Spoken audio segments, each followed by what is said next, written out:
Hey everybody, welcome to Pop Culture Opossum. My name is Jumpin Jamie. Hi, y'all. I'm Olive, and I'm the pop culture opossum. Hi, I'm Bouncing Birdie. Hey Bouncin' Birdie. All right, so Olive, Bouncin' Birdie, and I are going to talk about episode 4 of The Bad Batch, which was called Cornered. Yeah, before last, he said episode 3, and it was funny. Okay, yeah, I think last time we talked about episode 3, and we were said next time you'll hear about episode 4. So we're here to talk about episode 4, Cornered. So I thought this episode was really fun. We got to see a character from The Mandalorian, Fennec Shand, who was the first time we're seeing her in animation, and she's actually voiced by the same actress as from The Mandalorian. Yeah, I think who hired her was Darth Vader. Darth Vader Darth hired Vader? her. Wow. I Well, was thinking the most obvious thing would be the Caminos, but it could be a bait and switch. oh, that's true. That's true. So I thought that that Bouncing Birdie was saying that the voice actress of Fennec Shand was hired by Darth Vader, but Birdie thinks that maybe Fennec was actually hired by Darth Vader to hunt down Omega, and that's a cool theory. So, Olive, you're saying that the obvious thing would be what? Well, I think the most obvious would be that the Caminos hired her, but The it could be Kaminoans someone else. would have the probable cause for hiring her to hunt down Omega. And so that's like from the last episode, they said that they needed new soldiers to replace the clones because they said that they're kind of their DNA is no longer good, and the Imperials are now recruiting new recruits. So the obvious thing would be the Kaminoans, but you think that maybe it's like a bait and switch, right? That's what we're thinking. So who else could it possibly be? Maybe it's the Imperials that are hunting Could be. Omega Or down. maybe we could go with Birdie's theory and Darth Vader. Right. So like maybe like it might not be Tarkin. It might go above him. Maybe it even goes all the way up to Palpatine. Maybe Oh, even wow. Yeah, I was just gonna say that. You were gonna say that? Yeah. if it goes all the way up the ladder. So I think that this episode had a lot of really fun, different types of references, sort of like um, I would say tropes that are common in 80s movies. So the common comparison is the A Team, and sort of the A Team plus Rambo, and Rambo would be Hunter. And in this episode, Hunter goes full Rambo. He has the battle with Fennec with his knife. We got to see a Celestin, which is Sorry, the y'all. I same gotta creature go get as a little Nine Numb. possum Drew. All right, so we have Olive's gonna just go take a break for a second. So um, in Return of the Jedi and The Force Awakens and The Last Jedi, we have Nine Numb, who's a really fun character. Do you remember Nine Numb, Birdie? So in this episode, there's the the creature whose name is a Celestin, and he actually is the same species as Nine Numb, and he goes by the the code name Raspa Six. So I thought that that was really cool to see the Celestin, which we haven't really seen much of in animation. I think there might have been like one other character in the Clone Wars, but haven't seen too many of them, and that was really cool to see. And he might be back because he was working with Fennec. I thought that Omega going out and sort of exploring was a lot like when Pinocchio first goes out into the village. And when Fennec meets her, it's sort of like Honest John Foulfellow in the movie. And it's sort of like Omega is so innocent, she doesn't really know that there are people out there that want to harm her. Like it's everything is new to her. So and that way, I think she was a lot like Pinocchio in this innocence. I said last time I nicknamed her Space Elsa. So again, she's very like Disney Yes. esque. I feel like she's Yes. very So now she's Space Pinocchio. Space Pinocchio. There you go. Yeah. So there's a few different tropes that I thought were really funny. There's the classic steal the motorcycle scene, and then the owner gets mad about it. And that was the case with Hunter stealing the speeder bike. That was like right from an 80s movie. And then we had that whole chase, which was, very tropish, very classic 80s chase scene.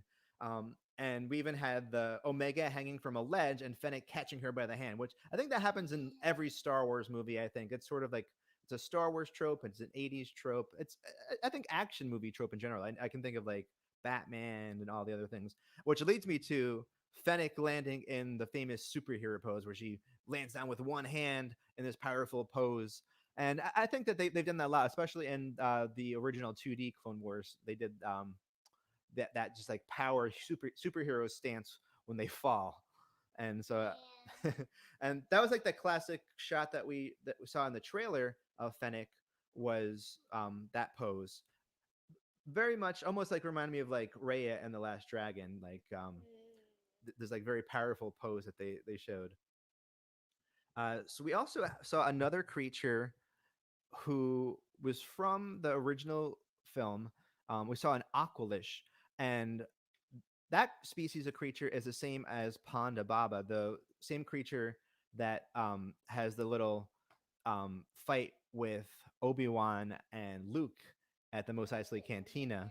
Yeah, yeah, you have an action figure of him from the cantina.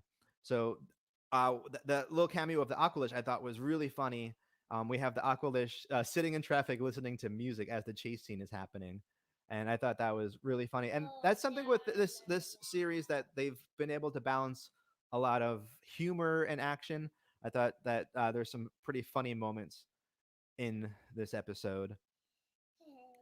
So so Birdie, your theory is that Darth Vader, so it'll be the Imperials hired Fennec, and that's sort of like at the end, like it's like they don't let you know who hired Fennec, and well, we'll have to wait for the next episode to find out. I think Yeah, episode 5. episode 5. That's right. Yeah. Oh, so something about Omega is in the last episode we saw Omega connecting with that dragon. It was a snow dragon. And this time around, we saw her get distracted by these creatures. I'm not sure what the creatures were. They were like these really cute creatures with these fuzzy antennae. They almost looked like a creature that would be in like the Ewoks cartoon series. And I wouldn't be surprised if they were actually based on one of those creatures. So we Yeah, have what if they were in the Ewok? oh, they might have been. So, in the blurgs in the Mandalorian, they ride blurgs. Those that was originally from the Ewok movies. So you never know. They sometimes dig deep with some of these creatures. So Omega has the clone trooper toy, which was sort of like um kind of like what they sell at Galaxy's Edge at Batuu, but also in Rogue One. Jyn Erso had it was a stormtrooper toy, and this was a clone trooper toy. They looked very similar, very much handmade looking. So Omega sees these creatures, and one of them takes the trooper toy from her. Um, so then that leads her to chase them to try to get the trooper toy back. So there's sort of this connection, this sort of theme with Omega and animals and creatures, I guess you would say. And there's theory that she might be force sensitive, and if that's true, I think maybe this connection with animals might actually be associated with that, or it just might be part of her special ability. She was her DNA was altered, and we're not exactly sure what it is that makes her special. And that might be it. Some people are saying empath, and that would go along with this sort of connection to animals. Yeah, And I think that Omega um is connected with animals because she's a girl ah, clone that didn't come out right. okay. Well, and being that she's the first girl clone, so that would make her like a sister to Boba Fett, who is somebody we might possibly see. I think we're probably going to wind up seeing Boba Fett in this series. Yeah, I was just thinking in that 4th episode. Well, he's not going to be in the 4th episode because we just watched that one, but I think Boba Fett's going to show up sooner than later. We know that Yeah. Fennec and Boba Fett team up, and they're going to be the main characters for the book of Boba Fett. Yeah. So I think probably Boba will probably show up at some point. Yeah. And who knows? Maybe Fennec and him were already working together. Maybe Fennec is actually working with Boba to hunt down Omega, and we just haven't seen Boba yet. I think that Jabba's palace is going to be in the Book of Boba Fett because that last just joke about in the last episode of season 2 Oh, of okay. Mandalorian. Yeah, that was the sort of like the post credit scene that was teasing the new series, The Book of Boba Fett. Yeah. So the one last thing, we're seeing the bond between the Bad Batch and Omega growing because between Wrecker and Omega, there was this sort of like a growing bond. So they're just kind of growing as a family, which is, I think, parallels with the Mandalorian with Grogu and the Bad Batch. It's sort of we have Omega and several dads. Yeah, because those both things that maybe will happen, I think that in the beginning, I think that Ahsoka will come holding You think onto Ahsoka's going to come in the show, Grogu. right? Yeah. All right, so Olive, I think that about wraps it up. Do you have anything else to add? No, I think y'all covered it. Sorry, I had to go take care of a little youngling. I heard them. All right, so we will see you next time next week for the Forso weekend for episode what? 5. Episode 5. 5. We'll see you next time. Next